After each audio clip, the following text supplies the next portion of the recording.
Regardez un instant autour de vous, le bruit des voitures quand vous sortez dehors, le bruit du métro sur les rails, les centaines de personnes qui s'y entassent, en parlant, en criant parfois, la musique de fond quand vous faites vos courses, la lofi, ou bien simplement le bruit des autres autour de vous pendant que vous travaillez, la télé, ou une vidéo YouTube en fond pendant que vous mangez et juste avant de vous endormir, et par-dessus tout cette habitude de prendre vos écouteurs à chacune de vos sorties.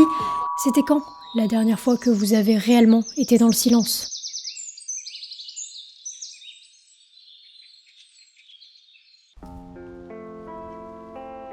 Il y a quelque temps, j'ai commencé à ressentir une sensation qui s'apparentait à du brouillard dans ma tête. Mes pensées étaient moins claires, j'avais plus de mal à les formuler et je ressentais une sorte de flou en permanence. J'ai tenté différentes approches pour régler ce problème, mais en vain. Et puis un jour, je suis tombée sur le TikTok d'une jeune femme qui parlait de partir en retraite silencieuse. C'est là que j'ai commencé à me questionner sur mon rapport à la musique, mais surtout sur mon rapport au silence. J'ai toujours été une grande passionnée de musique. D'aussi loin que je me souvienne, j'en ai toujours écouté. Très vite, j'ai commencé à en faire, mais ce n'était pas très glorieux. Puis j'ai commencé à en parler en vidéo. Et là, ça a un peu mieux fonctionné. Mais jamais, jusqu'à il y a quelques mois, je n'aurais soupçonné la musique de pouvoir avoir un impact négatif sur ma vie. Et pourtant, je me trompais. Dans cette vidéo, je vais vous emmener avec moi dans mon voyage au pays du silence. Et avant toute chose, notez que cette vidéo n'est pas du tout là pour vous convaincre d'arrêter d'écouter de la musique. Parce que, spoiler alert, moi-même je n'ai pas arrêté d'écouter de la musique. En fait, c'est simplement une vidéo qui raconte mon propre parcours, ma propre expérience, et qui vous aidera, je l'espère, à réfléchir à votre propre rapport à la musique. La première étape de mon voyage, c'était la réalisation. Ce qui m'a fait tilt dans le TikTok parlant de retraite silencieuse, c'est que je me suis rendu compte que j'écoutais tout le temps de la musique. Je sors marcher une demi-heure le matin, j'écoute de la musique. Puis je travaille environ de 7h du matin jusqu'à 18 ou 19h, avec la plupart du temps de la lofi dans les oreilles, et les moments où je n'en ai pas, ce sont soit des moments de call, soit des moments de montage vidéo, ce qui fait que j'ai quand même du bruit dans les oreilles. Puis souvent, je repars marcher une demi-heure avec de la musique. Et je ne suis pas la seule à convier aussi considérablement la musique dans ma vie. En moyenne, les Français écoutent 17 heures de musique par semaine, soit à peu près 2 heures de musique par jour. Et ça commence très jeune. Citons quelques chiffres. Parmi les 12-18 ans, 17,4% écoutent plus de 5 heures de musique par jour. 52,2% des adolescents s'endorment en écoutant de la musique et 2/3 d'entre eux écoutent même de la musique avec un seul écouteur pour pouvoir discuter avec leurs proches sans se priver de musique. Mais le problème, c'est pas tant d'écouter de la musique. En fait, le problème, c'est de ne pas pouvoir supporter de ne pas écouter de musique, de ne pas pouvoir supporter de ne rien entendre autour de nous, de ne pas pouvoir supporter de ne pas avoir nos écouteurs quand on sort.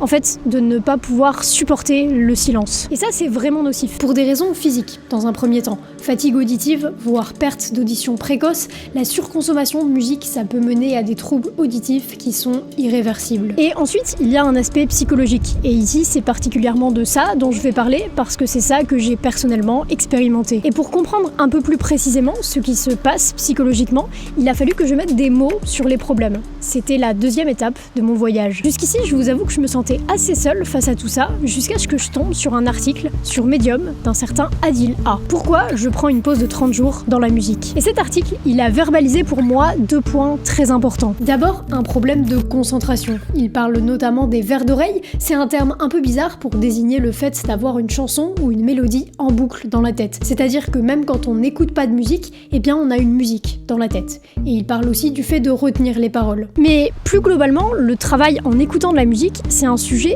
assez nuancé, mais aussi pas mal étudié. Selon certaines études, les tâches répétitives qui ne demandent pas de concentration particulière, mais plutôt une force de répétition, le travail à l'usine par exemple, peut être plus productif avec de la musique parce que ça donne un certain goût à ce que la personne est en train de faire. Il y a aussi le cas du bruit blanc et de la musique classique qui aiderait notamment les TDAH à se concentrer. Mais malgré tout, beaucoup d'études s'accordent sur le fait que pour un travail demandant de la concentration intellectuelle, la meilleure musique, c'est le silence. Ensuite, Adil met des mots très précis sur le second problème. Je vais le citer. Tout ce qui est consommé en excès a tendance à ne pas bien fonctionner à long terme et crée une boucle de rétroaction émotionnelle de A.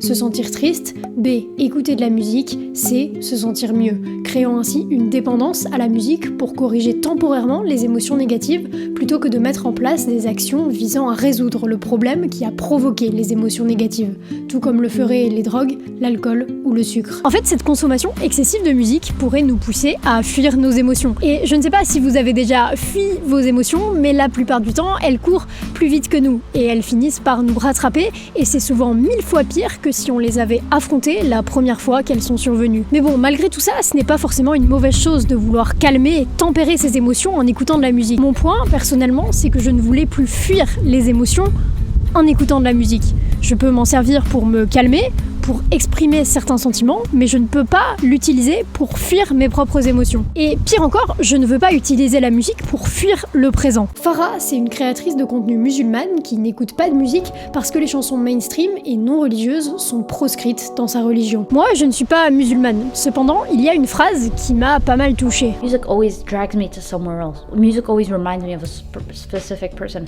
Music always reminds me of a past memory that I had.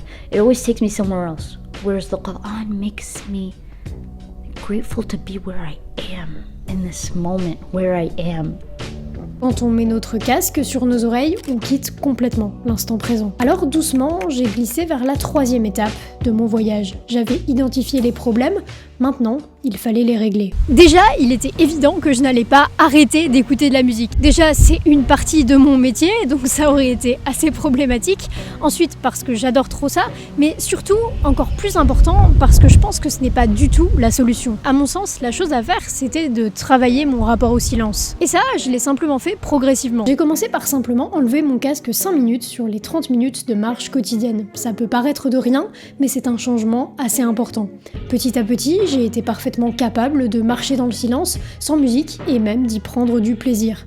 Le brouillard dans mon cerveau était toujours là, mais diminué dans ces moments, c'est incontestable. J'arrive aussi maintenant à être seule avec mes pensées, sans qu'elles ne m'étripent, contrairement à ce que je pensais. J'ai commencé à travailler sans Lofi, désolé Jade. Si ma productivité n'a pas augmenté drastiquement, ma concentration, elle, a augmenté sur des missions spécifiques, par exemple l'écriture de cette vidéo. Cependant, attention sur le sujet. Je suis bien consciente que dans certaines situations, le bruit ambiant ne peut juste pas être coupé. À moins d'acheter des casques hors de prix pour réduire le silence, et encore, parfois on peut juste pas travailler avec. Dans ce cas-là précisément, la lofi, la musique classique, peut être une véritable aide à la concentration. Je ne m'avance pas sur le sujet de la musique au travail parce que tout le monde ne peut pas amener du silence dans son travail, et je ne pense même pas que cela serait bénéfique pour tout le monde. C'est vraiment un des points les plus subjectifs sur lesquels il n'y a aucune vérité générale. Bref, aujourd'hui je suis toujours à la recherche d'un équilibre entre musique et silence. Le mien est loin d'être parfait. Cependant, après des mois à expérimenter l'art du silence, j'ai observé une conséquence à laquelle je ne m'attendais pas. Une conséquence qui touche directement mon écoute de la musique.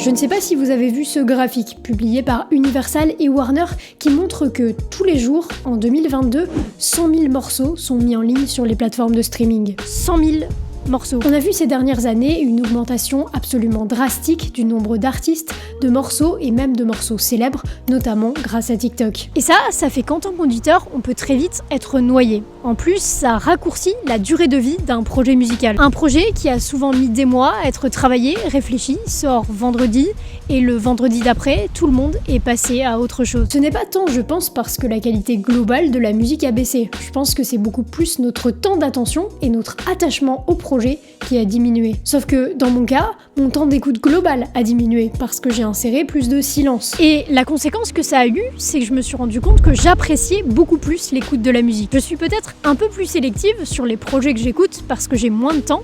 Cependant, je les apprécie beaucoup plus, je les écoute bizarrement plus longtemps. Et surtout, la musique n'est plus une habitude de consommation. C'est plus un truc que je fais machinalement en commençant à travailler ou en sortant marcher. C'est vraiment quelque chose dont j'ai pris conscience. Quand j'écoute de la musique maintenant, c'est un vrai temps d'écoute. Et je suis vraiment en train d'apprécier ce que je suis en train de faire et en l'occurrence d'écouter. Alors je suis loin d'être arrivée au bout de mon voyage au pays du silence. Et je pense que ce voyage est un peu éternel d'ailleurs. Par contre, j'en tire déjà une leçon qui a complètement changé ma manière d'écouter de la musique.